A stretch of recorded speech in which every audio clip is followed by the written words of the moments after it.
a great pleasure to be able to speak to you tonight about someone who I think is a very great hero in South Australia. I'd like to acknowledge these two books. The Skies Remember is the biography of Ross and Keith Smith by A. Grenfell Price, Sir Archibald Grenfell Price, who was a personal friend of Ross and Keith. And 14,000 Miles Through the Air, Sir Ross Smith's own account of the journey. In 1919, the Australian Prime Minister, Billy Hughes, announced that a prize of £10,000 would be awarded for the first machine piloted by an Australian crew to fly from England to Australia in 30 days or less. Ross Smith took up the challenge. With his brother Keith as co-pilot and navigator, and two mechanics, who were the Smith brothers. Their story begins at Mootaroo Station, a pastoral property southwest of Broken Hill, owned by Robert Barr Smith, Peter Waite and Thomas Elder. The manager of Mootaroo was a Scotsman, Andrew Smith. His wife Jessie had 4 children. Janet, born in 1889, died in infancy. Keith was born in 1890, Ross in 1892, Colin 1895. It was a happy, carefree childhood. The boys were skilled riders on horse or camelback, and knowledge of bushcraft came naturally to them. In 1902, Keith and Ross were sent as boarders to Queen's School in North Adelaide. Mr. Hood, the headmaster, damned them with faint praise, saying that they were unassuming boys who'd never set the Thames on fire. Despite the fact that Ross was the junior and senior athletics champion and captain of cricket and football. Most of these young men would have gone to the First World War, and some of them perhaps did not return. There is a photo at the back on the notice board with all the names of the boys. There are 5 knights in that group. After leaving school, Keith joined Elder Smith and Company, and Ross was employed as a warehouseman by Harris Scarfe. From 1911, their father rented and later purchased a house in Stephen Terrace, Gilberton, which served as a townhouse for his wife Jessie and the boys. The current number of the house is 158. At the outbreak of war in August 1914, Ross enlisted in the 3rd Light Horse and sailed in the first convoy to leave Australia, disembarking with horses at Cairo. In May 1915, the Light Horsemen, without their horses, were sent to Gallipoli as reinforcement for the campaign there. Ross's letters to his parents were cheerful, describing the camaraderie of the troops and pleasures of sea bathing. The reality was very different. The Australians were sitting ducks for the Turkish snipers, and casualties were high. Ross displayed courage and leadership and was promoted to 2nd Lieutenant, aged 23. He became seriously ill with enteric fever and was invalided to England after 4 months in Gallipoli. After rehabilitation in England, he was recalled to his regiment and was back on his horse in desert patrols in Egypt. The Turks, encouraged by the Allied withdrawal from Gallipoli, were advancing dangerously close to the Suez Canal. The Australians, under the command of General Chauvel, routed the Turks at the Battle of Romani. Ross Smith fought with distinction and was promoted to 1st Lieutenant. I quote from a letter to his parents. My casualties were 7 killed and 2 wounded, including young Hill Smith of Yalumba. I consider that the section was extremely lucky considering what it went through. Most of the men had lived in the saltbush country at one time or another, and I'm satisfied that the man from the outback can outlast anything when it comes to the real thing. As someone remarked a few days ago, they don't look much on parade, but my God, they can fight. One of the coolest men in the whole affair was General Chauvel, and I saw him riding about amongst the shells and bullets as if he were out for exercise. Colonel Fulton showed to advantage as well and did excellent work with his regiment. Major Lance Lewis did very good work too with his squadron. In October 1916, Ross joined the Australian Flying Corps in Egypt. F.M. Cutlack wrote in his official history of Australia in World War I, Both Britain and Germany found that the best raw material for the making of an air pilot was the accomplished horseman. The demand for good heart, good hands, and a quick eye are the same in each case. Ross's service in the Flying Corps is a record of a skilled pilot and observer. He was awarded the Military Cross and Bar, the Distinguished Flying Cross with 2 bars, and the Air Force Cross. And I quote from some of the citations. It's real biggle stuff. For conspicuous gallantry and devotion to duty, when his pilot descended to the rescue of an officer who'd been forced to land behind enemy lines. On landing, Smith held the enemy at bay with his revolver, thus enabling his pilot to rescue the officer and to fly safely away with his machine. Another citation. On the 19th of October, 1918, Ross Smith, with Lieutenant Ashley Vernon McCann as observer, engaged and drove down an enemy two-seater. As it appeared to land intact, Smith descended at a low altitude and with machine gun fire forced the occupants to abandon the machine. He then landed alongside it, and whilst his observer covered the enemy officers, he set light to their machine and completely destroyed it. To have effected a landing in an unknown country, many miles in the rear of the enemy defence troops, demanded courage and skill of a very high order. Ross was the pilot whom T.E. Lawrence chose for his reconnaissance flights over enemy territory. He's mentioned in some of T.E. Lawrence's books. To quote from Grenfell Price, as a boy at Muteru, Ross gained a knowledge of bushcraft that was to be invaluable to him as an air observer over the deserts of Sinai and the mountains of Palestine, that won him the reputation of being the smartest observer on the Eastern Front. The British advance on Jerusalem was held up by mountainous country. Their maps were old and useless, so the Air Force was ordered to prepare an up-to-date set. Ross Smith and Lieutenant Austin photographed the whole area of 45 square miles between the British forces and the Holy City.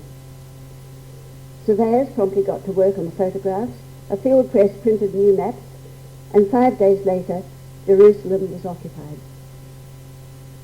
In 1918, this aerial photography was a remarkable achievement and gained for Ross Smith a bar to his military cross. And now, a word about the war records of Keith and Colin Smith, Ross's brothers. Keith was rejected in Australia as physically unfit for service. In early 1917, at his own expense, he journeyed to England and joined the Royal Flying Corps, where he trained as a navigator and became an instructor. Young Colin joined the AIF in 1915.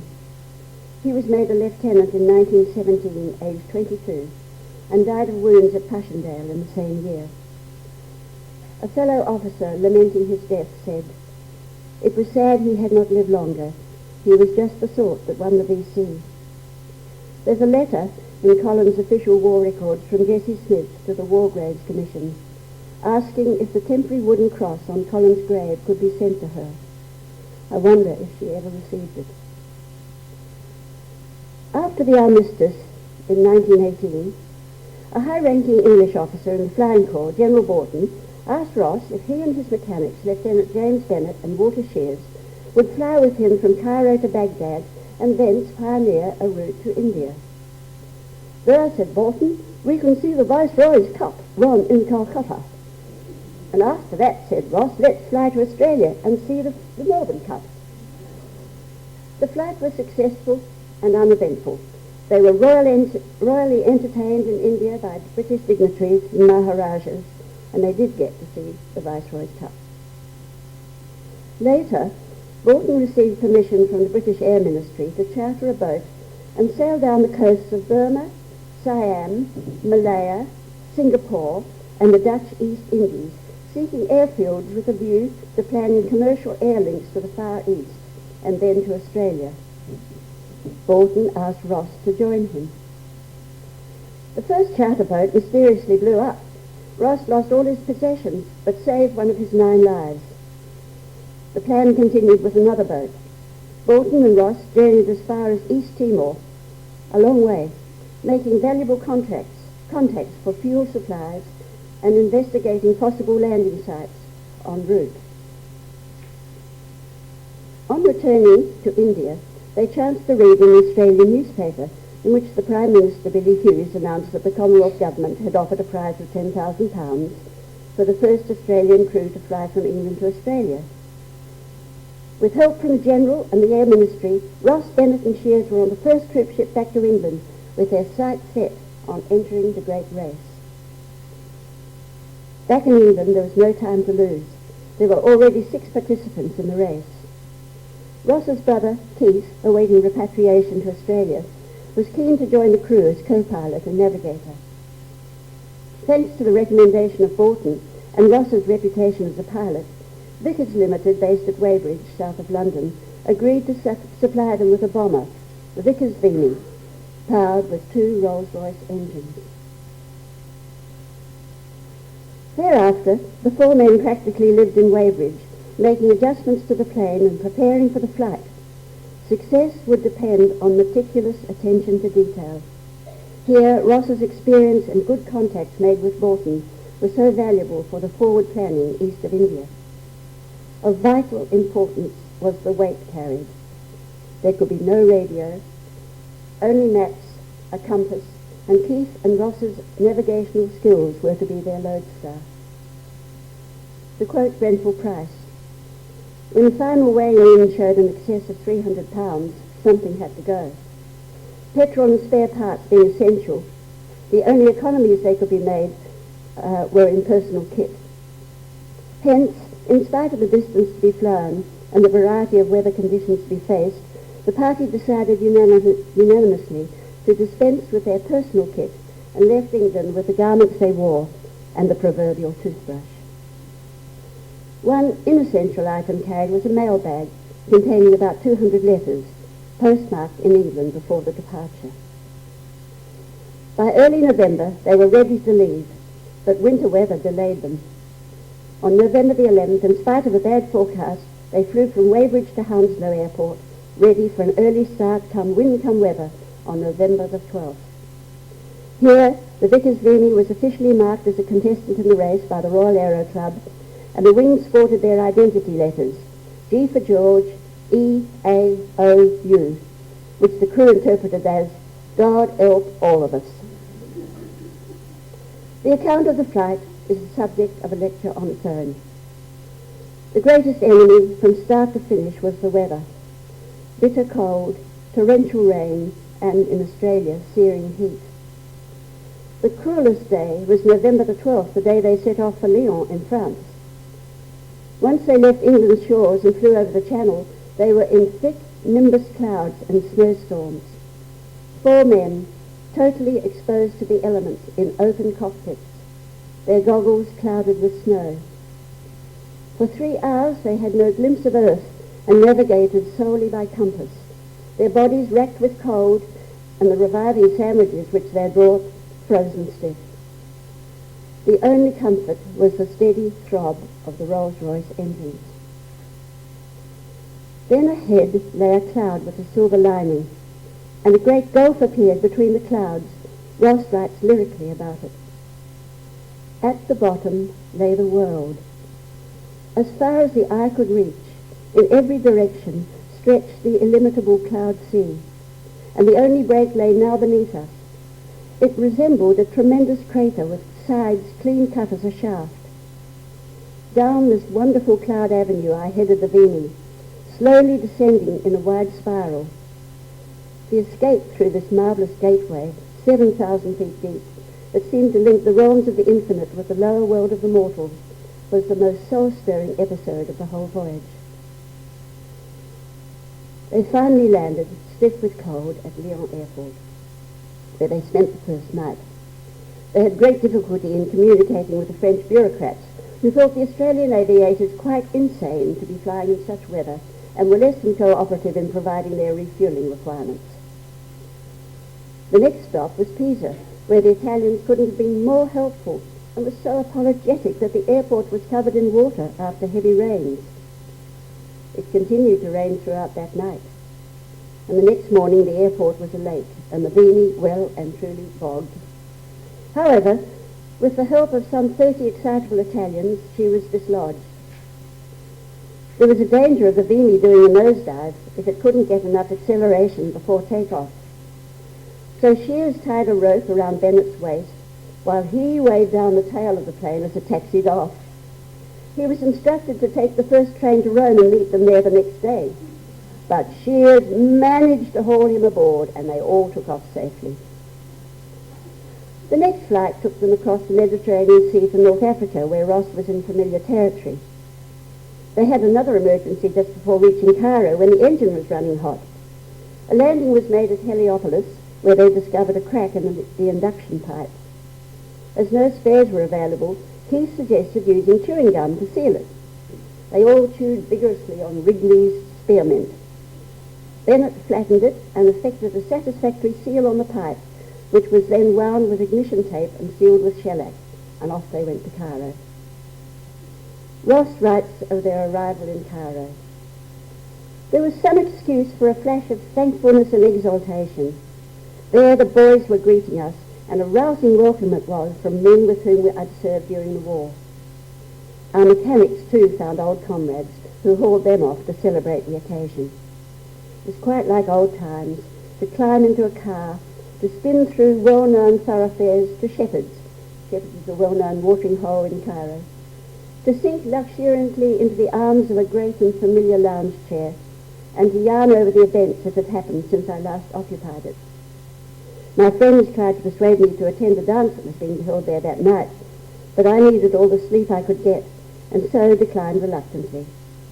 But for an hour or more, I sat in an easy chair on the well-known veranda and listened to the sweet strains of the music inside, and that other strange blend of street cries, a veritable kaleidoscope of sound that may be heard nowhere save in Cairo. I had to shake myself to be assured that it was not a splendid and fantastic dream. As we lounged there, a messenger boy brought a cable for me. It was from General Bolton, congratulating us on our safe arrival in Egypt and wishing us good luck for the next stage.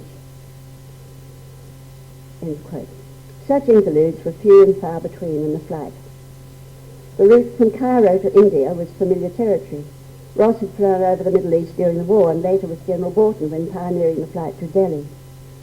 However, high winds and rainstorms slowed progress towards Baghdad, and they were forced to spend a night in the desert at Ramadi. By good fortune, petrol was available, and an Indian cavalry regiment offered them hospitality for the night. But there wasn't much rest for anyone that night. A violent sandstorm developed, and the plane was in danger of being blown over. The men from the camp turned out to stabilize the machine until the storm abated. The stages from there to Delhi were long and tiring. And I quote from Ross again. There was always plenty of work to be done at the end of each day's flying. Both of the engines had to be overhauled and cleaned, all parts of the machine examined, and petrol and oil tanks refilled for the next journey. Usually, this took us 3 or 4 hours every day. We adopted a set program, which we always carried out religiously. As soon as the machine landed, Bennett and Shears would don their overalls and set to work on the engines. The sparking plugs would be taken out and cleaned, magnetos examined, and all parts of the engine inspected and cleaned. On this work, to a large extent, depended our success or failure. Keith and I would climb out of our seats and talk to the people who'd come to meet us. Presently, Keith would make inquiries about our petrol and oil supplies and get them brought up to the Vimy. I'd then go off to the nearest post office and send our cables and get back to the Vimy as soon as I could. In addition, we had to run the gauntlet of functions and ceremonies, and it was difficult to make folk understand that work had to be done. We deeply appreciated everyone's generous kindness, but I fear on some occasions people have thought us very discourteous. By the time I returned to the machine, Keith would have the petrol ready to put into the tanks, and we'd start to work. This was very tiring and monotonous. I'd open the 4-gallon cans and lift them up to my brother, a distance of about 6 feet, and he'd empty the cans into the tanks through a large funnel with a chamois leather strainer. Usually we lifted and filtered about 1/2 ton of petrol into the machine, and sometimes as much as a ton if we had just completed a long flight. I've always regarded this work as the hardest part of the whole flight. We'd land more or less tired after several hours in the air and then start on really hard work again. The temptation was always to let someone else do it and go off ourselves and rest. But other people mightn't have filtered the petrol properly or done something wrong. We decided before we started that we'd do all the work on the machine ourselves, and as far as possible we carried this out. By the time the tanks were full, Bennett and Shears would have the engines finished. We'd then fill up the oil tanks with castrol, put the covers over the cockpits, and peg the machine down for the night. Then they arrived in Delhi, and they decided to treat themselves to a leisure day. And Ross again. As I'd been to Delhi during my flight to Calcutta with General Bolton, I played the guide, and an enjoyable ramble through this future capital diverted our thoughts from the Vimy for the moment and enabled us to relax. And then on the journey again, further east. The route from Singapore to Darwin was by far the most hazardous because of the uncertainty of the landing grounds. At Singora, a landing ground had been prepared, but the stumps of the trees had been left, some a foot to 18 inches high. By a miracle, they landed with only minor damage. The next day, the governor of Singapore sent 200 prisoners to clear the stumps off, so a central strip would be made for takeoff. Next, to the Dutch East Indies, where several landing grounds had been prepared between Java and Australia. However, on arriving at Surabaya, after monsoonal rains, the Vimy became hopelessly bogged in soft mud, and despite the efforts of hundreds of coolies, couldn't be moved. Keith saved the day again, suggesting that the strips of bamboo matting could be laid to make a runway. The Vimy, being the first plane to be seen in Surabaya, the whole population was involved in the excitement. Next morning saw hundreds of natives streaming in with bamboo matting from their houses to cover the mud. As Keith wrote, "We'd just got off, matting flying in all directions, but no damage done." The last island stop before Australia was Atambia in Timor. Here they drank a toast in coconut milk before tackling the 5-hour journey across the Timor Sea. I quote again from Ross. If an aeroplane is forced to land in the sea, it usually floats for a time. Then the forward part sinks, and only the tail remains above the water. Remembering this, just before leaving Timor, we tied a parcel of food, a bottle of water, the very pistol and some cartridges, that's an emergency flare. We tied them onto the tail so that we'd have something to fall back upon in the case of an emergency. Soon after 8 a.m. the fog began to thin, and at 8:35 to be exact, I opened up the engines and just managed to scrape out of the drone. Scrape is exactly the word, for the branch tops of the trees rasped along the bottom of the machine as we rose. It was indeed one of the closest shaves of the trip. The Australian government had arranged that a warship should patrol the sea between Timor and Port Darwin in case we should need help, and anxiously we scanned the distant horizon for the first glimpse of her. Our watches registered 11:48 when Keith nodded ahead, and dead on the line of flight we made out a faint smoke that soon resolved itself into the smoke plume of a fighting ship. It was the HMAS Sydney, and we knew now that whatever might befall, we had a friend at hand. We swooped low, and exactly at 12 minutes past noon, passed over the vessel, seeing plainly the upturned faces of the sailors and their waving hands. It was a cheer of welcome quite different from anything that we'd experienced on the long journey. At 1:30 p.m. we sighted the Bathurst Island lighthouse, and at 3 p.m. reached Darwin, landing at Fanny Bay. We landed on Terra Australis on December the 10th, 27 days, 20 hours after taking off from Hounslow. We'd won the race against time with 52 hours to spare. It was and will be the supreme moment of our lives. Keith wrote more laconically, "We received an enthusiastic reception and had afternoon tea at Fanny Bay Jail." The next day, the telegrams of congratulation flooded in from all corners of the world. Both Keith and Ross received knighthoods, and Bennett and Shears were promoted to lieutenants and were awarded bows to their Air Force medal. It was a team effort, Ross wrote. Each man knew exactly what he had to do and did it, and never once was there a misunderstanding or cross words spoken amongst our four selves. Cheer's reminiscences support Ross. Everything was worked in harmony. Each one had to know his job, and each one had to be just as he should be. Sometimes you'd get a bit down in the dumps. Sometimes you'd say to one, well, I didn't do it. You must have done it. But there were always Ross and Keith ready to have a good laugh and say, forget all about it, you chaps. All we want from you two boys is to give us the horses, the horse car. There's no doubt that this comradeship and good fellowship, signs of Ross's unique gifts in handling men, contributed greatly to the success of the flight. Ironically, the Australian leg of the trip was very difficult. The summer heat was intense and limited the numbers of hours they could fly, and the Vimy was showing serious signs of fatigue. In Charleville, they took on board Captain Frank Hurley of Antarctic fame. He joined for the rest of the trip, taking aerial photographs. They finally arrived in Melbourne, where the Prime Minister, Billy Hughes, handed Ross a cheque for £10,000, which was divided among the four men.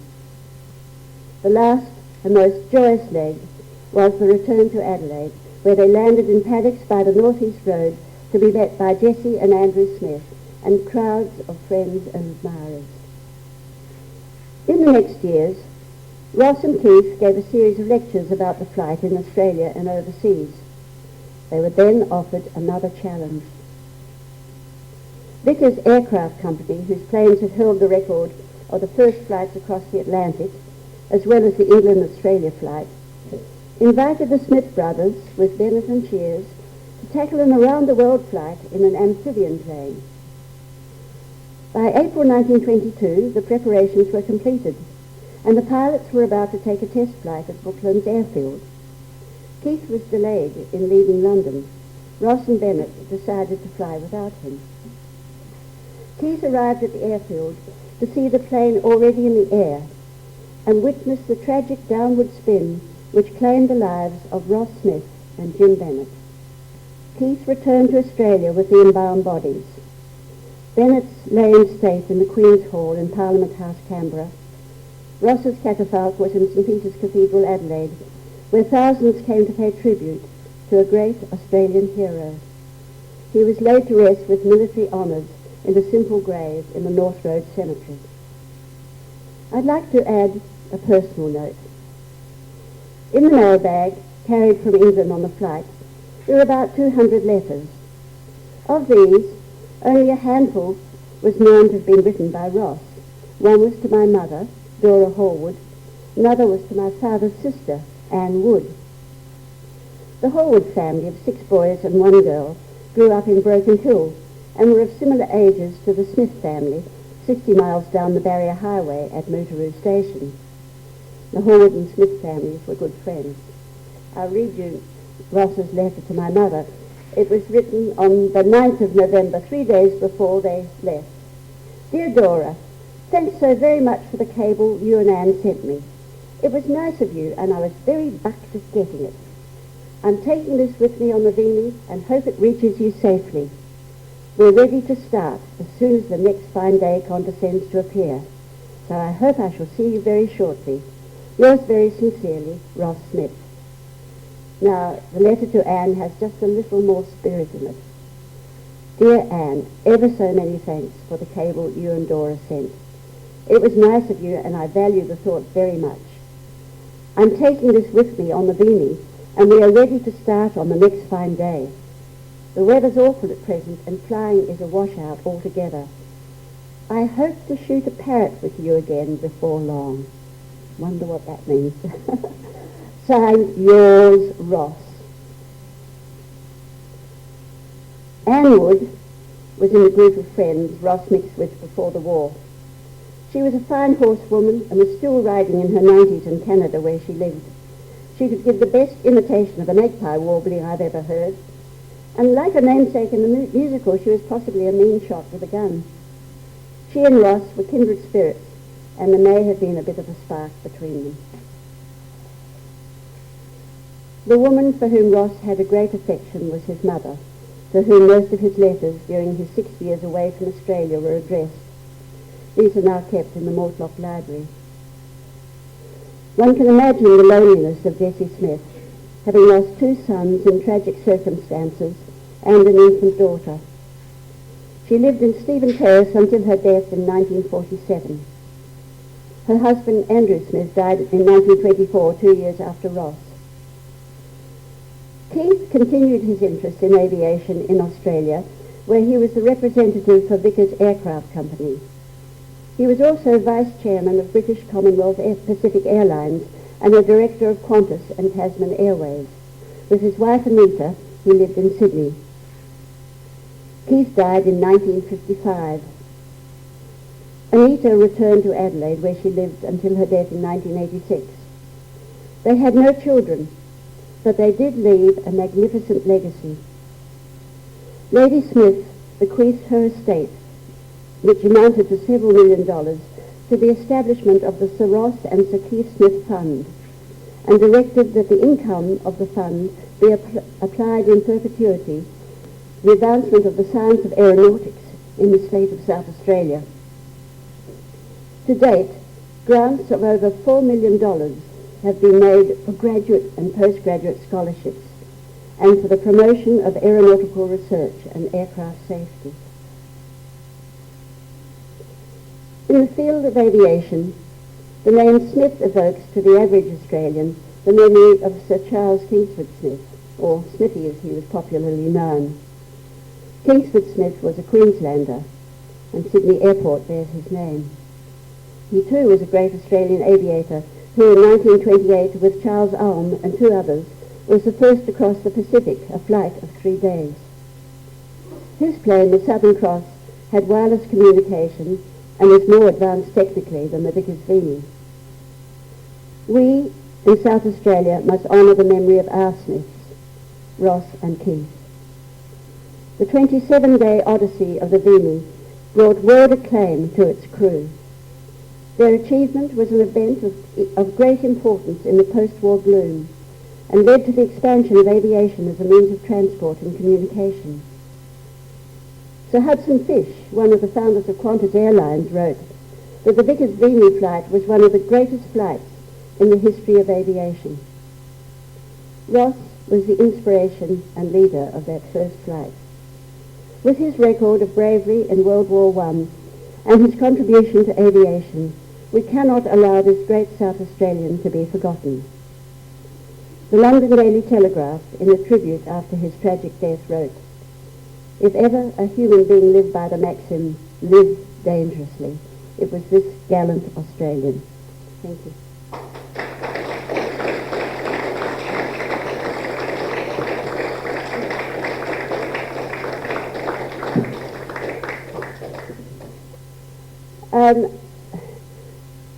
I'm not certain about. I should know. But Vickers, largely, they supplied the plane. How the petrol was paid. Oh, I think they did get a number of petrol companies supported them and provided supplies en route. I know that Kodak Film gave all the flights cameras and film, and there was a competition for the best films of the flight later on, which I think Keith won. One question that I thought somebody might ask was, what about the other participants in the race? There were 6 others. 2 of them sadly crashed and the pilots were killed. Another South Australian hero, Hubert Wilkins, was in a plane which was abandoned because of the engine problems in Crete. One pilot and crew, Lieutenant Tara and McIntosh, did actually make the journey, but they didn't arrive until August in 1920 in Australia. I know that Mrs. Jessie Smith took a great interest in the Walkerville School, which was opposite their home in Stephen Terrace, and she gave an annual some annual prizes during her lifetime to the boys. And there was a tree planted in the school by Keith in memory of Ross, which is still alive today. Frank Hurley joined the playing. Frank, I think, knew Ross in the Middle East, and I think he at one stage wanted to join the crew, but there wasn't room. But apparently he took a number of photographs, and they appear in Ross's book, which were taken aerial photographs. And there's a very interesting one on the flight into Adelaide. They passed over Urbray House, which was the home of Peter Waite, who was one of the owners of Motoroo Station. And there's a very interesting aerial photograph of Urbray as it was in 1919. The favourite landing place was a race course, and they had to make very special, they had to do quite a bit of correspondence to various places where they were landing on race courses to make sure there wasn't an event on that particular day. There was a tremendous lot of work that had to be done in advance. And this is where Ross's experience with General Bolton when he did that survey by boat. Those contacts that he made then in the Dutch East Indies and Surabaya were very valuable to them in their future planning. Well, thank you very much, Judith. I drive up and down King William Road and I see the statue of Sir Ross Smith on a regular basis, and he's there in his flying leathers and his helmet and what have you. I think, oh, that looks a bit of overkill. Surely he didn't have to get dressed like that on a plane. But of course it was such a completely different era. They were, as you've rightly pointed out, great pioneers. And what they went through is something we can't comprehend. Last Sunday I was on a flight from Melbourne to Adelaide. It took just on an hour, and I thought, is this ever going to finish? And I see in your book here, which I was just quietly flicking through, that the distance from Adelaide to Melbourne was 430 miles, and it took 7 hours 30. So considerably different from sitting on a Qantas jet with a pair of jeans and a t-shirt, and really very comfortable. What those men did in that groundbreaking trip from England to Australia really is quite remarkable. And I think it is a story that is much appreciated by those who know it, and to those who don't know it, look into it. It is wonderful, and Judith, you've certainly looked into it very thoroughly, and I commend you for that.